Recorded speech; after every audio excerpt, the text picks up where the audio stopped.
Ini ndonzi Esther Chigankawa ndogara kudzara siye koko.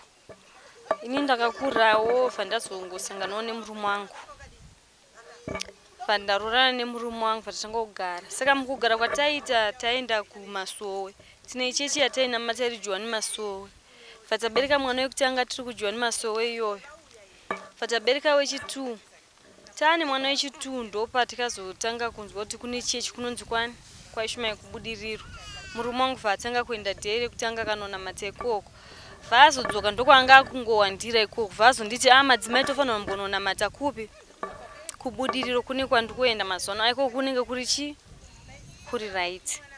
Ichokwadi umwe musiva tatoenda kubudiriro atikasvika pakazara zvechokwadi. Fatanamata kekutanga fatatozopota takuwandira kupi koko. Nekufamba kwenguva murume wangu akati ndakuchinja kwekuita sei kwekunamata ngatichinamatirai kupi kunoko. Fatatanga kunamata kupi kubudiriro. Akubudiriro takanamata fatotera mwana wedu wechi3.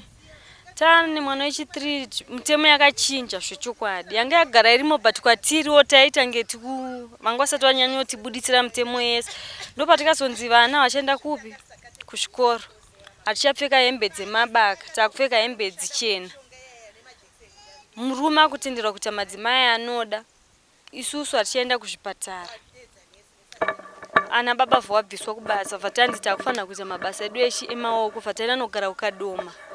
Kukadoma ukutagara ikoko murume wangu akatanga kuudzwa kuMasowe kunzi baba kana muchine mukadzi wani amusati makuita sei makunamata. Zvechokwadi ndopatikabva tatanga kutsvaga zvichinzi madzimai munofanira kutsvaga umwe mukadzi ndokuti tinzi takuita sei takunamata. Ende stendi yacho yainzi kana kuti unzi upiwe unofanira kunge une chiremerera chekuti unenge wane madzimai anoverengeka. Saka makazova wanirere mudzimai pamanzi mutsvage madzimai? Mukadzi ndakatozosvika pakumwana vatagara tese kukadoma.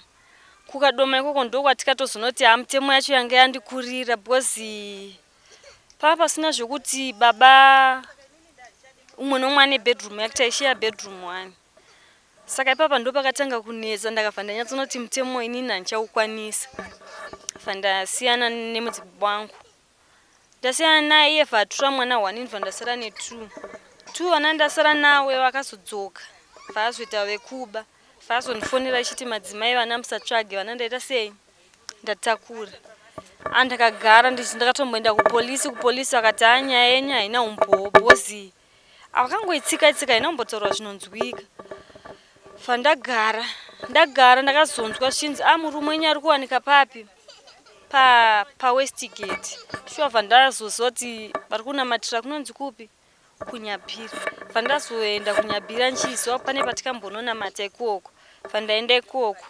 Vandasvika ikoko ndakasvika patakabonamatira pasisina mapostori asi yairatidza kuti nzvimbo zvechokwadi yemapostori bozi vanhu vandakaona vazhinji vanga vakangopfeka zvichena.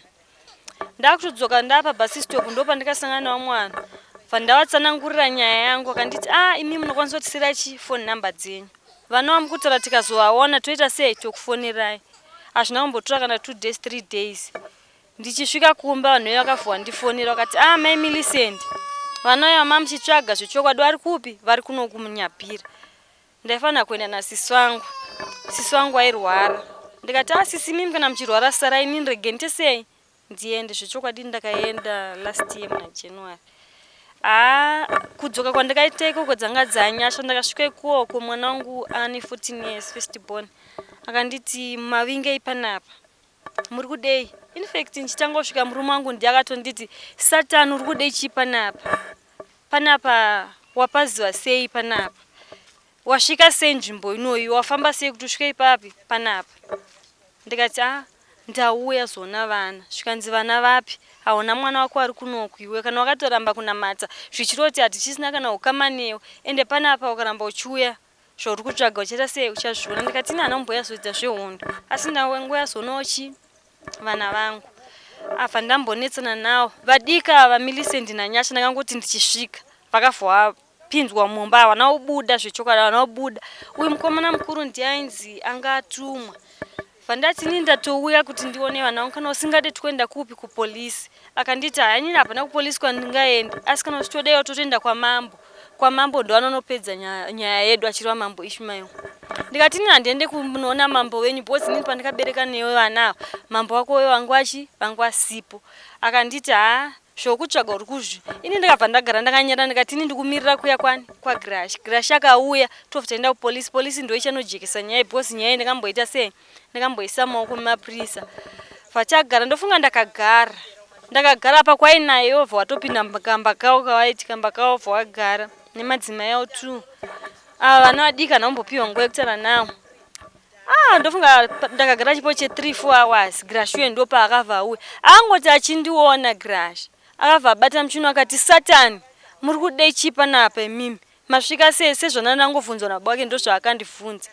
Vapinda mumba zvikanzi Grash wauya tanga tikatomirira iwewe mama wako wauya amai ava wauya titende nemi kupolisi zvikanzi naGrash wewe ndonozvimiririra handigare naSatani muna kana akaramba unamata handisina ukama naye. Ndikati aiwa handieivwa chinja hembe dzavo ndiri panze takuenda zvikanzi inini ndikutanga ndanoona mambo wangu zvechokwadi tiri murodhi kuenda zvikanzi nemwana wangu mukomana first born akanditi aida kunditi mama zvakamurambira kuti handiti mama akanditi imimi amai imimi akasheutonishedza sei ndikati aiwa kana usheutonishedza sei chingonishedza kana uchigogwe chero raunenge wandishedza zvikanzi mukonoti mimi mukonoti kuya kwamatoita panapa pane zvamukutotsvaga ende inini ndikuudzei kuti handisina kana ukama nemi ana amai vamaona vari mumba umu ndio ana amai vangu imimi handisina kana ukama nemi kana makatondiona parodhi musataure neni ende nyange makatonzwa kuti ndafa kana kuti mimi makafa musanditi handitomborwadziwa kana.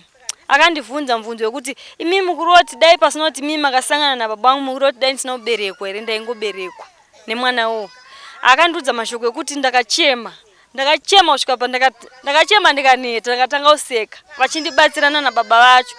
Takuuya ndopavakakona vati takunoona nzani mambo fwa kamwana kangu kamukomana kadiki vakada kusara kakamira neni akatanga acharurwa baba vacho vakamubvuta mwana ye zvikanzi uri kusarira ipapo vaenda unoona mambo wao.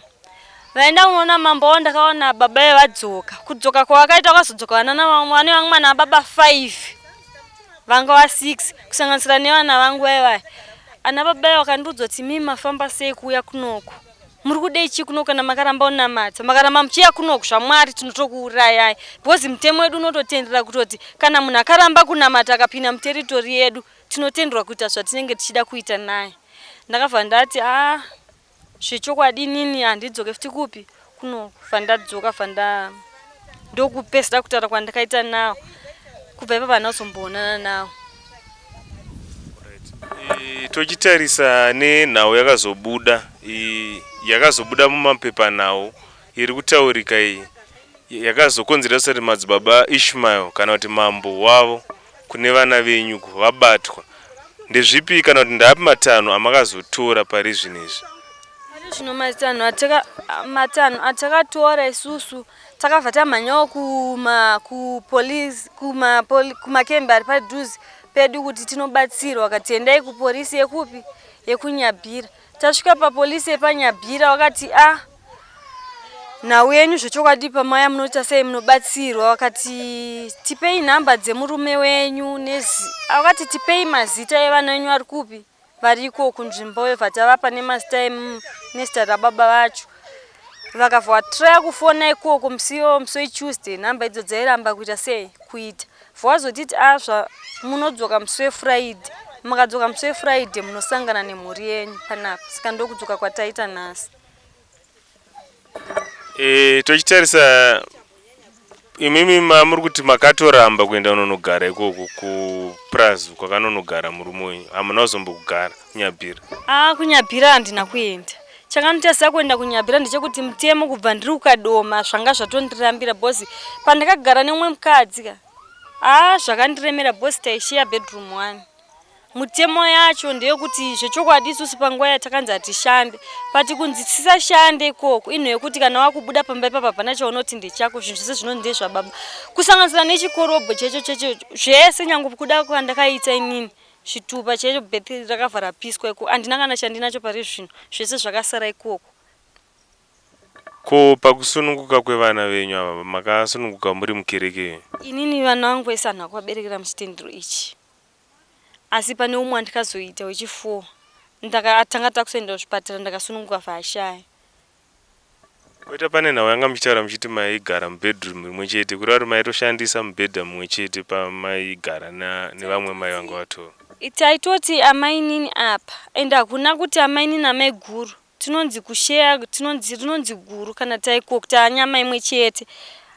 Murume anenge ari pakati tanga tiri 3 panguva iyoyo, tanga tingori madzimai 2 naiye wechi3, saka umwe airara uku iye pakati. Takutochema rubatsiro kuti tizokwanisa kuti kana tatora vana vanotowo mabhethi nenondokwanisa kutora chitupa nebhethi, vana vangu waitawo zvitupa nemabhethi. Ko panyaya yekuchikoro vana ava vakaperera murugwaro rupi nemakore avo avanawo? Vana vamuda unotora nhasi, mukuru wacho ane makore mangani kusvikira vangave vari vana vangani? Muvatsanangura nemuzera wavo kuti wekutanga ndewemugore rakati kana muchiri kurangarira. Wekutanga anonzi Galatians musi akatena 15 years musi wa 21 February, akaperera grade 3, haana kuzomboendera mberi nechikoro zvazvatongopera zvakadaro. Toya pane wechi2 anonzi Millicent musi akatena 12 years musi wa 13 March, ane 12 years, akaperera grade ECD, angobva muECD kuti achitanga grade 1, haana kuzomboenda futi kupi kuchikoro. Kogoti uyu mudiki anonzi Nyasha Dzasemusi haana kutombobvira aenda kupi kuchikoro. Pane katombowatora ini ndakuwadzosa kuchikoro ndopawakavhuya chasei vwabiwa, haana kuzombokwanisa enda kana kuchikoro. Indrisisi waEsther Chigagawa, dzindogara naye. Panyaya kwamadzibaba Ismairi, nyaya yakaitika, pakaitika chitiko chakatirwadza chekutorerwa kwevana vake. Vana vake vakatorwa tese tiripo, but hatina kuziva kuti vana vaita zvokubi.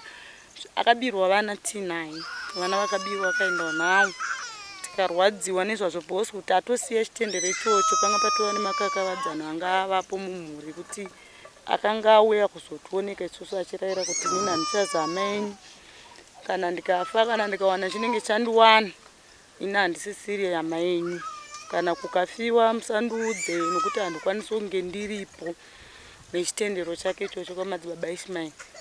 Saka paakazosiya chitendero ichi akanga aine pamiri paanga ainapo, aine pamiri papo asiya chitendero ichocho. Murume wake paakaba vamwe vana akauya akamuvimbisa kuti mwana wauyi naye haasi kuzorarama, mwana iyeye ari kufa, ende akabereka mwana wake iyeye paangoita 1 week chete mwana wake achibva ashaika mwana iyeye.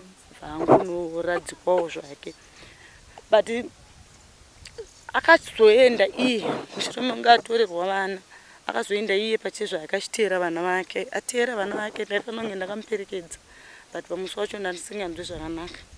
Akazodzoka ikoko achitaurawo mashoko aatsanangura mabatirwo akaitwa, zvaakanosanganawo nazvo ikoko. Akati ndaporomiswa rufu kuti kana ndichinge ndazodzokera futi ikoko kunyabhiro ndinourayiwa.